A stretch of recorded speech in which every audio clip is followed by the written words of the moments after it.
Savoir-faire et le faire savoir. Ce slogan traduit si bien la ferme volonté de ces jeunes Camerounais, soucieux du devenir de leur pays en particulier et de l'Afrique en général. L'ONG Orfed, entendée Organisation féminine pour le développement, a été créée en 1992 au lendemain de la crise économique afin de lutter efficacement contre la misère et la pauvreté sous toutes ses formes. Nous nous sommes associés, un groupe de femmes, nous avons eu l'idée de travailler ensemble, de faire les savons pour joindre les deux bouts parce qu'on avait déjà trop de problèmes dans les ménages pour nourrir nos enfants, pour les envoyer à l'école. Et nous n'avions pas assez de moyens pour faire tout ça. On a donc eu l'idée de s'associer et créer une association. Nous avons commencé par une association. C'est après de nombreuses activités que nous retrouvons aujourd'hui en une ONG. Parce que nous avons travaillé avec beaucoup d'organismes, beaucoup de structures et beaucoup d'associations féminines. C'est ça qui nous a motivés et nous avons travaillé avec les institutions étrangères et c'est ce qui nous a amenés à devenir une ONG au jour d'aujourd'hui. Sachant qu'il n'y a pas de succès sans successeur, ces jeunes ont bien voulu prendre le relais. La jeunesse, comme l'a si souvent bien dit notre chef d'État, est le fer de lance de la nation, en d'autres termes, le maillon essentiel pour le développement. À cet effet, ces jeunes se sont assignés une mission, celle d'éradiquer la pauvreté et de protéger l'environnement en transférant gratuitement leur savoir-faire aux populations, en leur apprenant à gagner de l'argent. Dans cette optique, l'ONG Orfed a créé un programme social humanitaire baptisé Projet Don pour l'Afrique centrale et l'initiative pilote débute au Cameroun. L'idée est née en prison. Pas que j'étais en prison, mais j'ai eu à former près de 3000 détenus dans les 10 prisons de la province du Centre, où j'étais toujours le directeur du projet. On a causé avec des femmes détenues. Pourquoi ces femmes se retrouvent en prison? Il fallait résoudre le problème à la base. Il faut répondre à un besoin. Il faut toucher la pauvreté du doigt. Pour toucher dans la pauvreté du doigt, qu'est-ce qu'il faut faire? Je pense qu'il faut que chaque Camerounais arrive à produire. Il faut que chaque Camerounais arrive à être capable de créer des emplois. C'est de là qu'on pourra parler de croissance. C'est pour cela que ce projet est au bénéfice de tous les pays pour faciliter l'intégration sous-régionale. L'initiative pilote commence donc au Cameroun. Nous ne parlons plus avec des mots, nous ne parlons plus avec des lettres, nous ne faisons plus des discours. Nous parlons avec des images, nous parlons avec des actions, comme vous-même vous êtes en train de constater. Cette émulation et cette osmose qui a été créée en 21 jours dans notre société. Le deuxième technoprojet test aura lieu en Balmayo, parce que nous allons aussi voir la conception dans les zones rurales. C'est pour cela que du 1er octobre au 30 octobre, Balmayo va bénéficier de ce transfert de savoir-faire qui n'exige pas de diplôme, qui n'exige pas de niveau scolaire, qui exige seulement la volonté. Après ces deux technoprojets, le projet pilote va débuter en janvier 2008 et va faire le tour des 10 provinces et qui sera sanctionné par notre participation pour montrer notre savoir-faire à Promoté 2008 qui aura lieu du 6 au 14 décembre. Nous allons les faire savoir que l'exploitation artisanale préfigure l'entreprise moderne de demain. Et à Promoté 2008 du 6 au 14 décembre, nous allons exhiber, nous allons présenter, nous allons montrer de quoi un artisan est capable à tous les pays qui viendront assister à cette grande rencontre pour le développement de l'économie de l'Afrique. Depuis des années, nos parents, particulièrement nos mamans, luttaient contre la pauvreté et continuent à lutter contre la pauvreté, mais il leur manque peut-être une certaine expertise. Pendant qu'elles luttaient contre la pauvreté, on était dans des grandes écoles. Dans des grandes écoles à l'extérieur pour apprendre ce savoir-faire. Aujourd'hui, nous sommes de retour pour vous faire savoir, pour vous apprendre un transfert de données qui ne nécessite pas d'argent, qui ne nécessite pas de moyens, seulement votre volonté. C'est pour ça qu'on a décidé de donner ça gratuitement.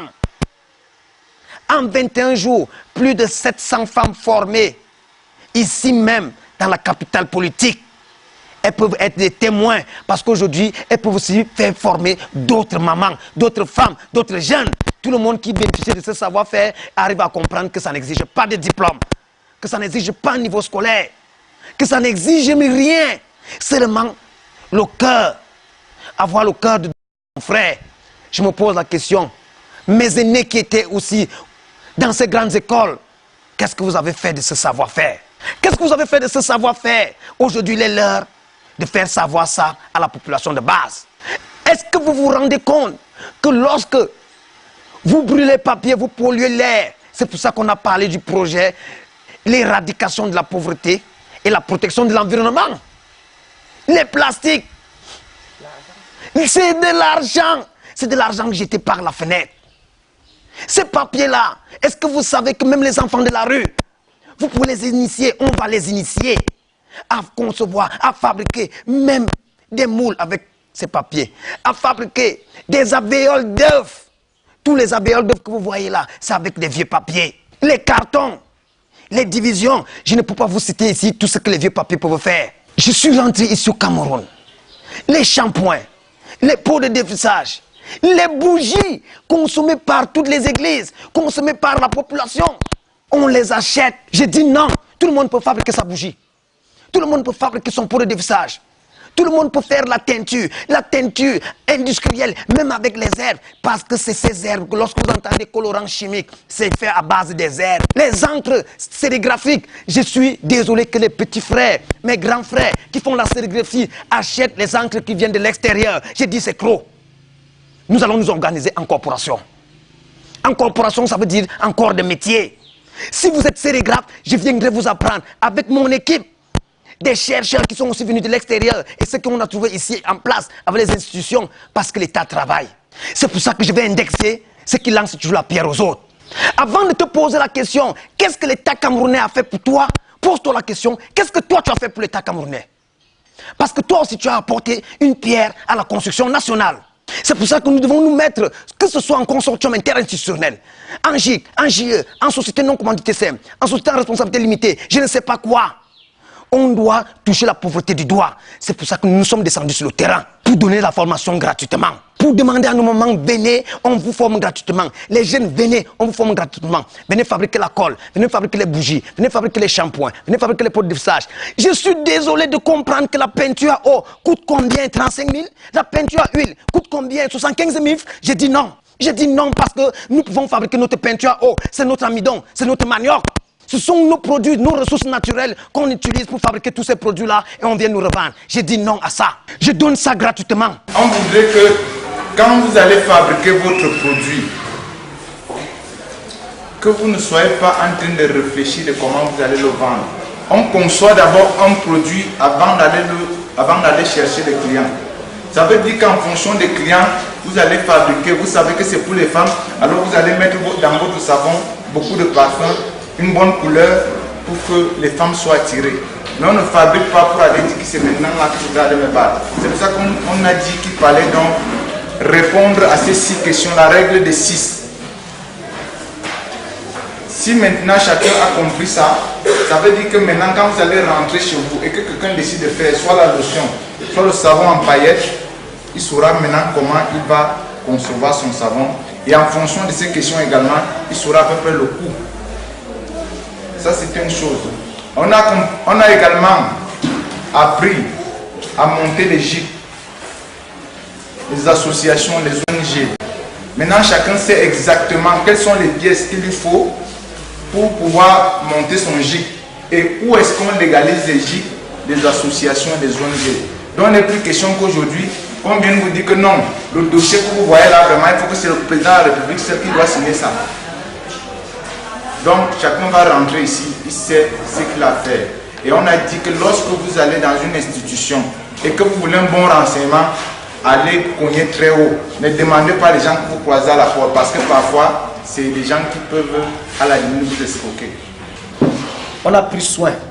C'est-à-dire quand on vous forme, on vous dit que vous pouvez avoir ici à gauche et à plus bas près. Vous comprenez? Oui. Je vous dis, ce n'est pas des formations comme vous avez eu l'habitude de voir, je ne sais pas où là. Aujourd'hui, avec le ministère des Petits et Moyens Entreprises de l'économie sociale, que de vous donner de l'argent, le ministère est prêt peut-être à vous monter des petites unités, à monter des unités de ce qu'on va appeler consortium. Ça veut dire que tu as un gicle de savon. Savon, savon, savon, savon, savon, savon, savon, savon, savon. Le ministère peut financer 2 sacs ou 10 sacs de soude caustique qui sont à votre profit. C'est ça le développement. Aujourd'hui, me cargana, ils ont dit que pour nous, ça n'exige pas un diplôme, ça n'exige pas un niveau scolaire, ça exige 3 choses. Quoi et quoi?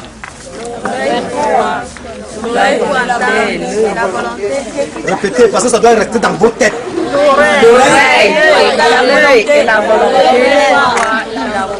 Ça veut dire que même si vous rentrez au village, les mamans peuvent aussi faire ça?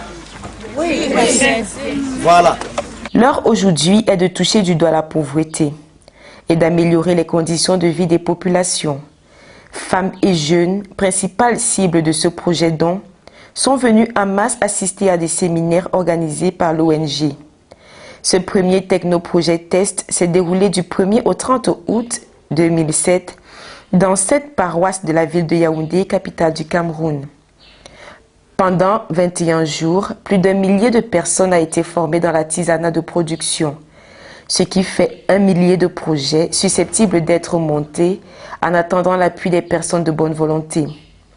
Il est regrettable de nos jours de constater que nos frères sont de véritables brigands et que nos sœurs se prostituent à cause de manque de savoir-faire. Les papiers qui jonchent les rues des villes africaines, par exemple, et les sachets plastiques peuvent devenir des matières premières de l'artisanat rémunérateur. Ils serviront à la réalisation de multiples petits objets, tels des bracelets, des balles, des ceintures, des bourses et des sacs, qui, avec différentes couleurs, donnent de jolis effets artistiques.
Il ne faut donc pas une étude par les livres pour pouvoir répondre efficacement aux besoins des pays pauvres. Ce qu'il faut, c'est une nouvelle méthode d'apprentissage qui aborde les problèmes réels des populations.